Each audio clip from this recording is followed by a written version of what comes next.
Hello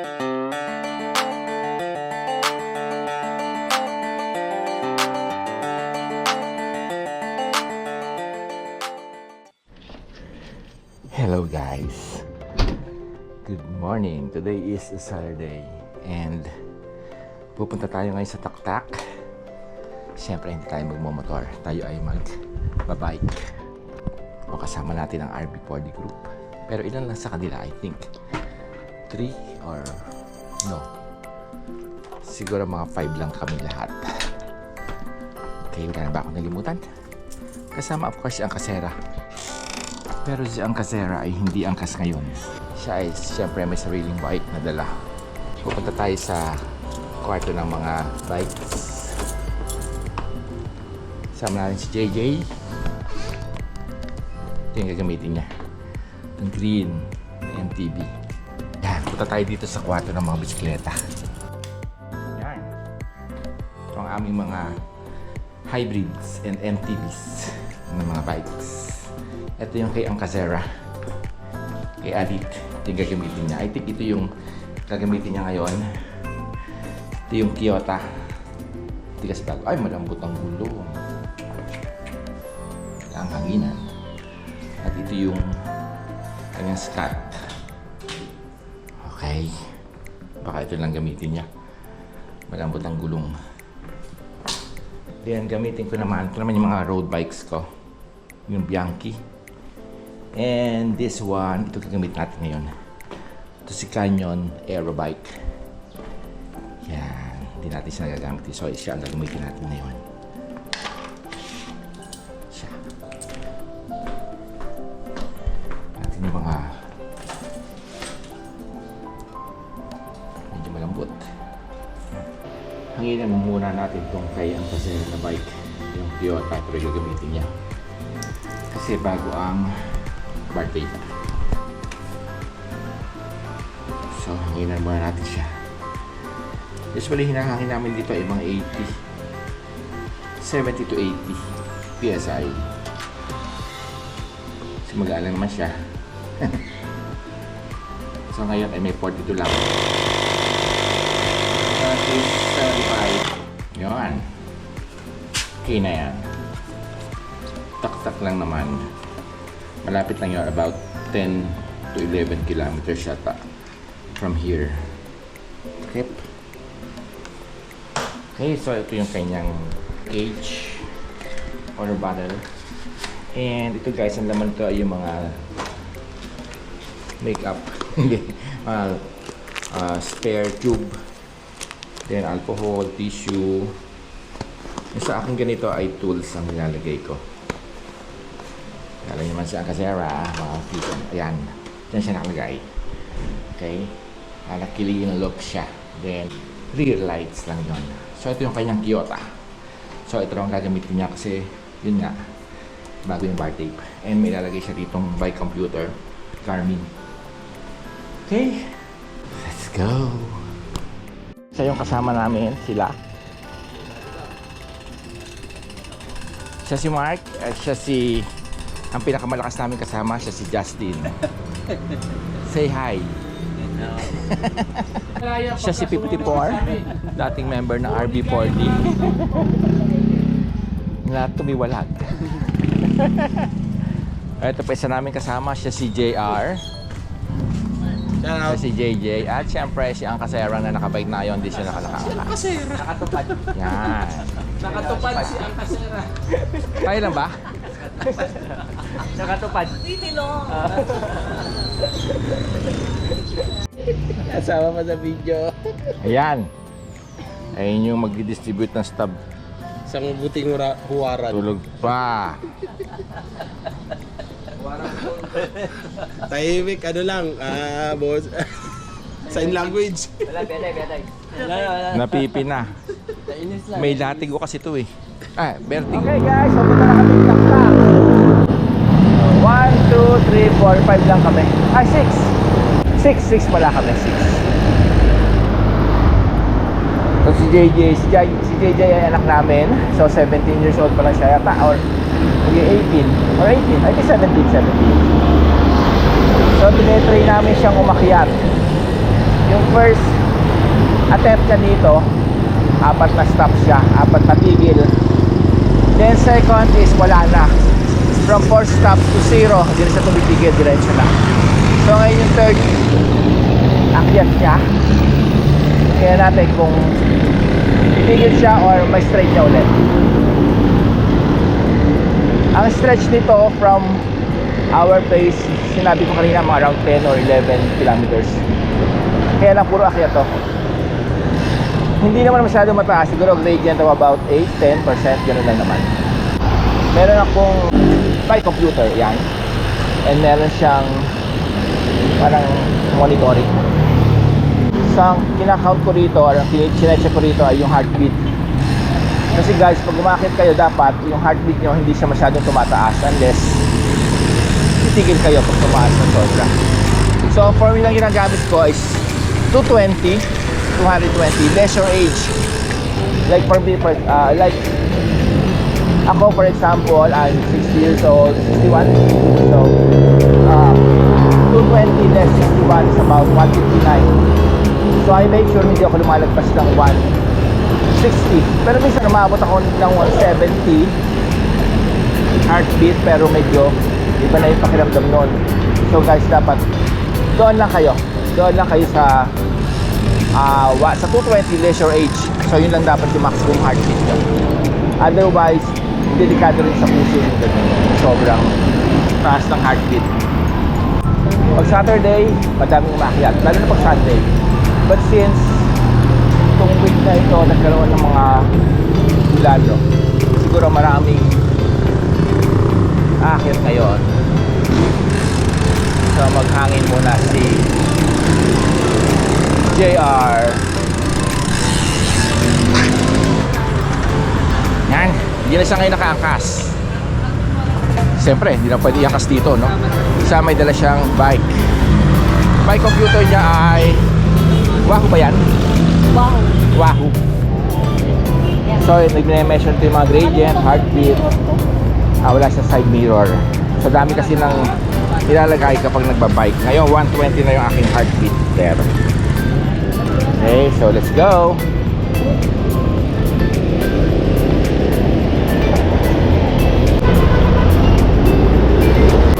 Yan, start na dito ng ahon. Pero mild lang naman to. Isa lang yung paa niya. Pero umakit siya, daig pa kami.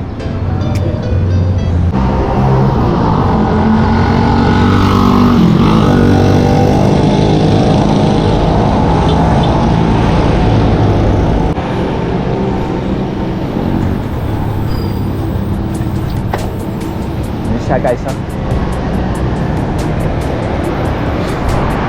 Sa paa lang siya, pero umakit siya.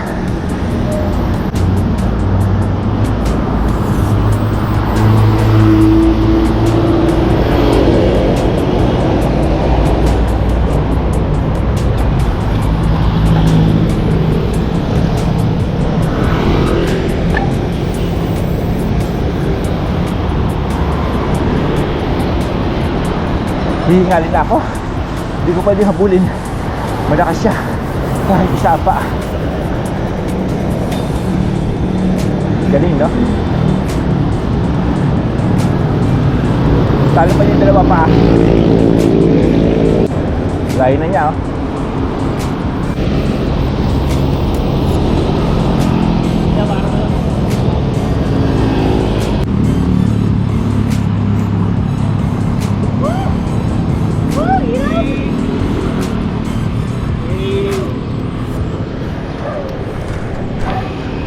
So ano na to yung bola? Volleyball. Let's go.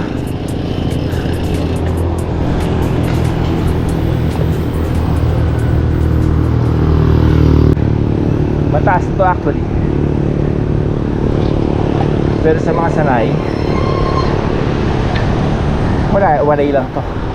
So ang heartbeat ko ngayon ay 158, 159. So kaya pa naman. So usually ako baabot ng mga 170. So nakakaya ko pa rin. And may pitik, dapat hindi kahingal. Yan.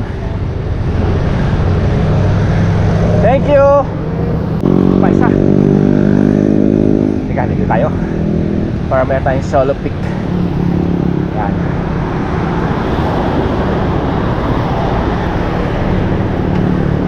Yan, thank you. Dami, no? Mga pitikeras. So far, hindi tumitigil si JJ. Diretso pa rin siya. Ayun. Ang style dito guys, dapat dahan-dahan lang kayong umakyat. And dapat hindi masyadong nasa bagaan o nasa low gear. Otherwise, pag dire-diretso yung spin, madali kayo mapapagod. Tataas yung heartbeat. And as a result, titigil kayo. Whew. So dapat hindi manggagaling yung lahat ng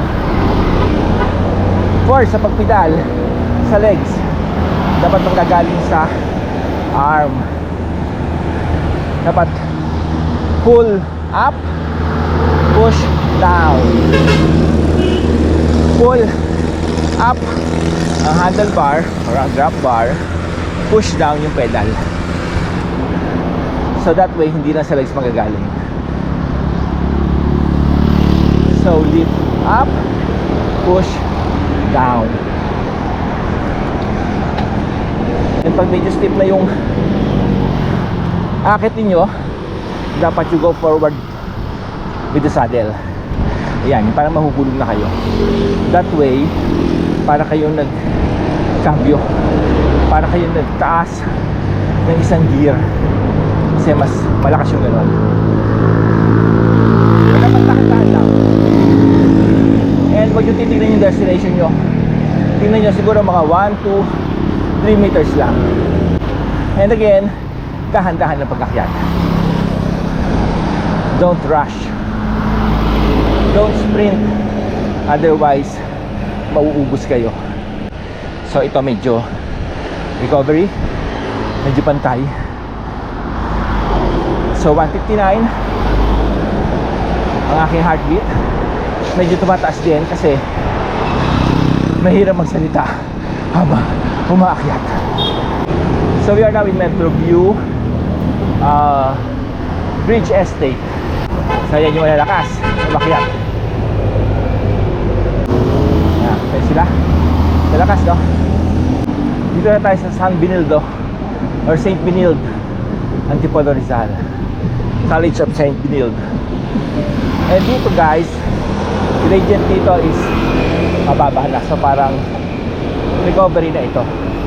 So it's time to recover your strength. Medyo dahan-dahan lang. Then high gear. When I say high gear, mas mababa yung, mas maliit yung crank, yung cogs gagamitin nyo para makapahinga. Recovery. Ngayon na, mapunta ko na 161 sa heartbeat. Ngayon it's down to 157. Kasi nga recovery na. Kasi nga recovery or recovery stage. So may akit ulit kami. Ito yung malalakas. Ayun yung malalakas. Ito yung pinakamalakas na si Justin. May road bike siya, kaya lang nasira yung road bike niya dahil sumali siya sa race and na-accident. Ito yung pinakamalakas.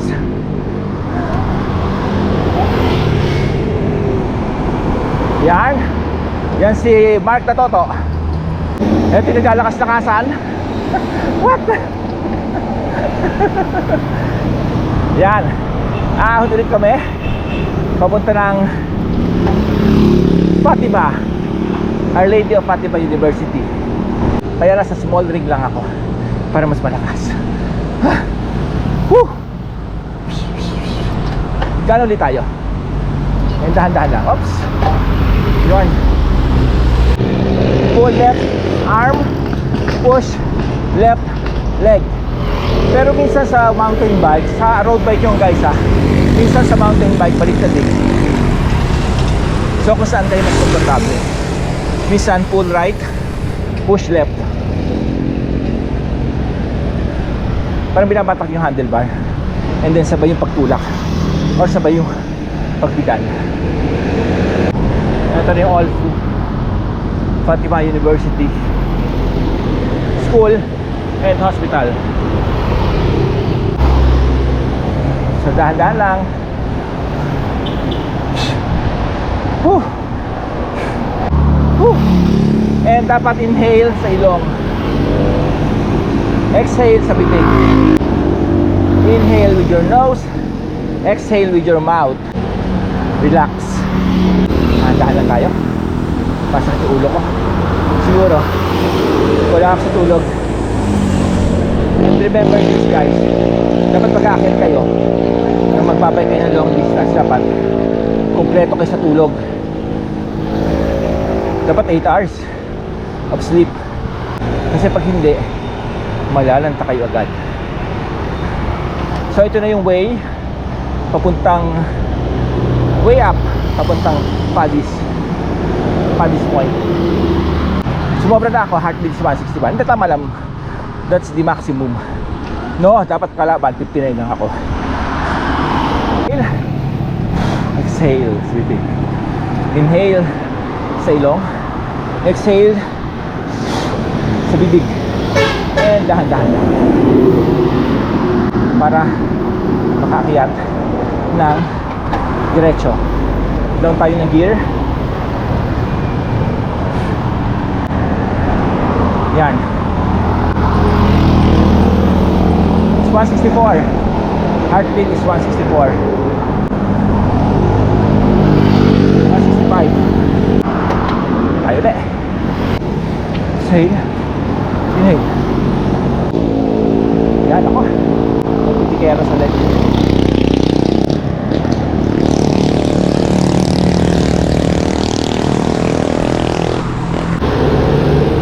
Sinay na kami on cloud 9. Dito guys, pag nakarating kayo dito, medyo safe na.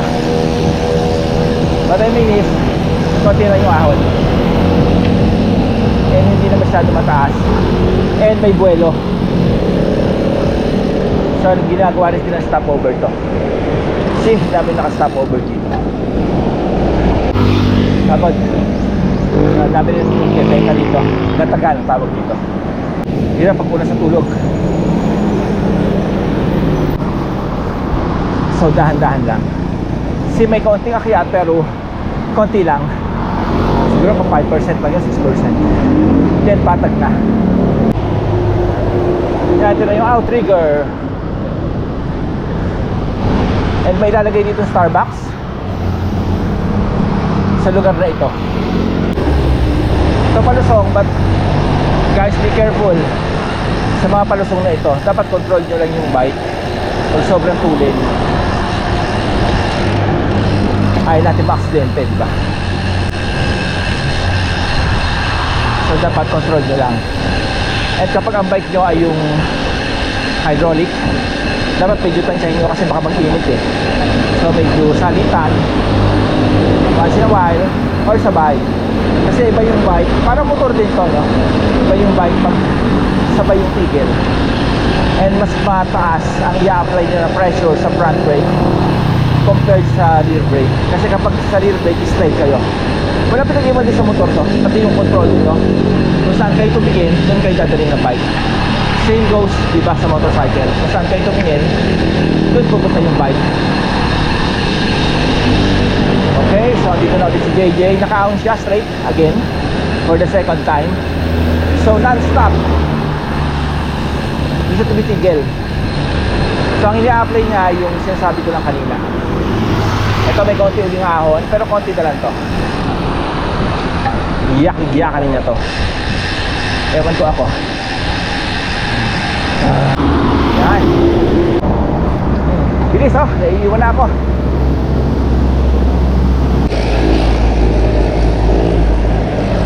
Bagal nyo raw, nababagalan si JJ sa inyo. Overtaken mo yung mama mo, makaupad.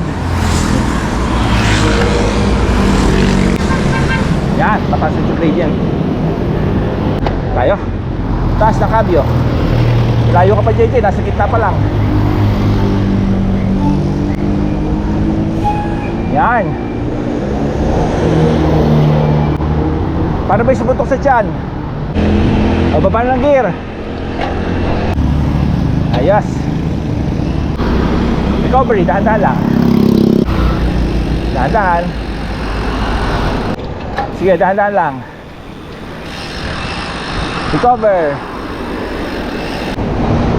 Sa mabuti kayo may araw, according to Ariel of ABS-CBN weather report, araw daw ngayon, pero bukas daw ay ulan dito sa Metro Manila. So true enough, umaraw nga siya, pero may mga clouds sa paligid, baka mamaya umulan. Hopefully sana pag uwi na namin sa umulan, sa hapon na sana. So we are slowly climbing up. JJ is doing very good. I think itong third attempt niya non-stop din. So from 4 stops to none, and then again third attempt is non-stop din. So konti na lang guys. Ito na yung dulo ng ahon. Few more meters and puro palusong na to, all the way down to dulo ng taktak. Yan, lakas kasi bata pa siya eh. So ang maximum heartbeat niya ay 220 less 17. You can just imagine, kaya niya umabot ng 203 beats per minute. Ako ay 1. Minsan umabot ako mga 70, pero mahirap na yung feeling nun. Right now I'm at 156 heartbeat per minute. So if you are climbing Taktak from Marcos Highway, pag nakalating na kayo dito sa may Petron, yun sa left, yun siya. So wala nang ahon dito, puro lusong na. Lusong na yan, dahan-dahan na JJ ha. Okay, high gear. Yan, medyo nawala na yung sakit ng ulo ko. Palusong na to, recover na. Recovery na.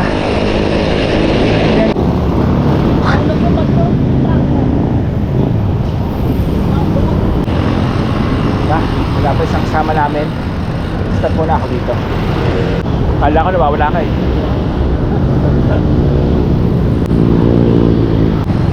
Okay, Robinson's Place na kami. Robinson's Place, Antipolo. So we left at 6:16. Now it's, I think 6:17 or 6:18. Now it's 6:55.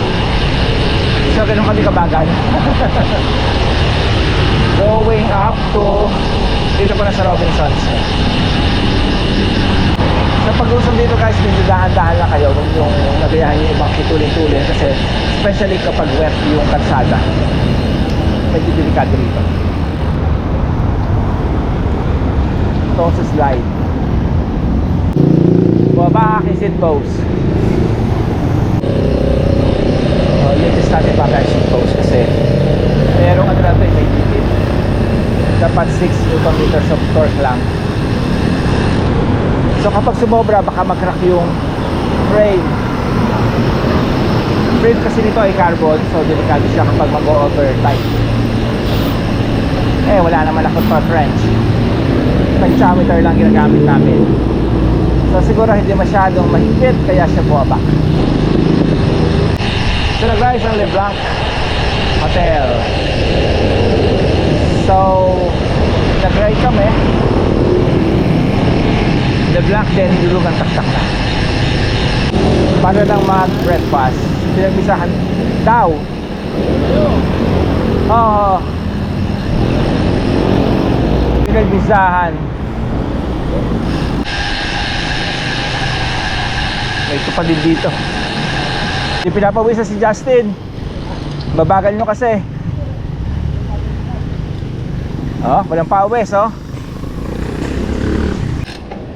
Nako, babay aking seat post. Iyakit kayo? Hindi na. Mag-a-adjust ako seat post. Baba. Adjust na ako, baba yung seat post ko. So guys, dito na kami sa Taktak. So ang daming ano dito.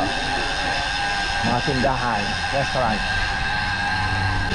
Again, this is the church, the Immaculate Heart of Mary.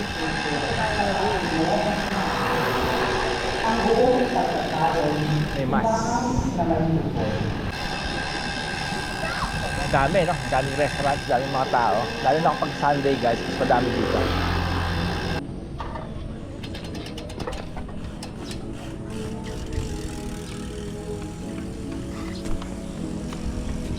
Diretso, ha? Lakas. Chicken naman tayo, chicken naman, chicken. Kaya ng mami niya eh. Dating doon sa pahingahan, tsaka harunan, overtakean siya. Ang daya eh. Tutuwa eh. Kita kayo sa araw mo na. Dito na kami guys sa Marpengs. Dito kami kakain. Yan. Barbecue. Para siyang inasal. So papark na kami dito. Yan. Nangantok ka nga. Bigab-bigab. Dito lang ako. Chicken naman tayo, chicken. Alam ba, ba't yan ang dinela? Bago bar take. Pagkatapos Yung umahon, tinetry namin, walang pawis. lalamon. Pagkatapos ng ahon, Lamon. lamon. Dito kami lamon. Ayan, ano kung pangalan mo kuya? Hanap nung namin eh. Nasa Blanca. Ito yung Marpengs. Sarap ang food dito. Pwede na ako hilahin ni JJ. Tagal mo raw kasi. Okay. Guys, nandito kami sa church. Ito yung Immaculate Heart. Dito sa Taktak.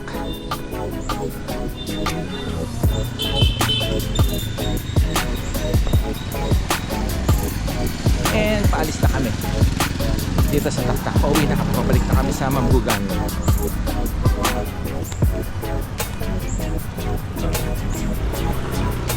Si Justin, may walay na. Kasama na yung jowers niya. Ano na halapan? Dumaan yung ano eh. Dumaan yung jowa niya. Ah, nahalapan pa. Diba iwan na siya? Jowa niya. Bumalik ulit ka baba. Bumaba. Naglalap eh. O, hintayin natin.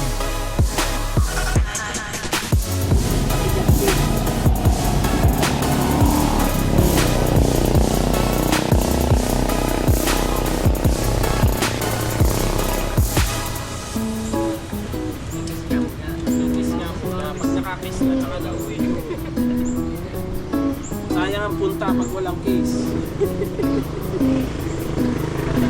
Okay, tara. Pauna ka, malakas ka eh.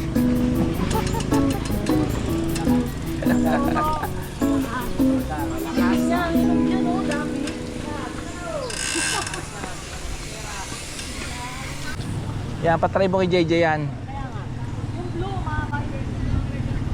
Oh, yung blue. Tatry ni JJ yung road bike kasi malakas eh. So, tatry niya yung road bike. Try muna niya yung Scott ni ang Zera na bike.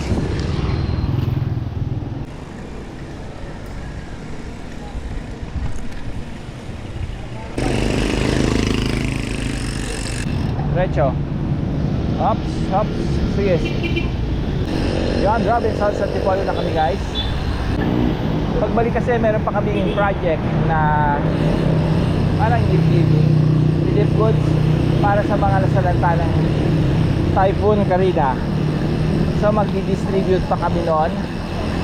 Meron siguro mga more or less 120 families na bibigyan namin ng tulong. So bibigyan ito ng RB4D group or RB4D family, courtesy of the RB4D family. Yan sabi.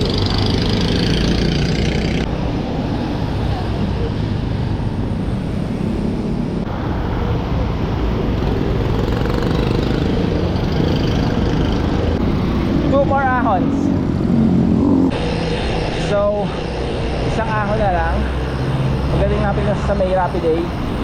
Yan yung last. So puro lupo ngayon. From there, from Rapid A.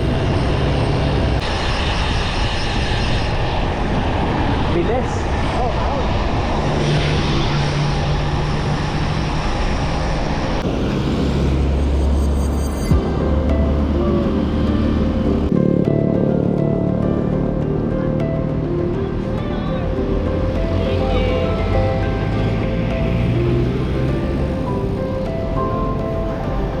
Dito na rin kami guys sa may Leonardo, sa may Palace Point. So wala lang ako dito. Kaya lang medyo dikit yung pusong. So dapat again, careful na din kayo. Kaya lagi kayo sa may bike lane. Kasi nakakalito rin doon sa mga 4 wheels at sa mga motorcycle na nasa regular lane. Sarap na dito, puro lusong. All lusong. Sa may Eugenio Lopez Center. Then sa Fatima University. Yan, dito maraming tumitigil na mga public utility vehicles or vehicles.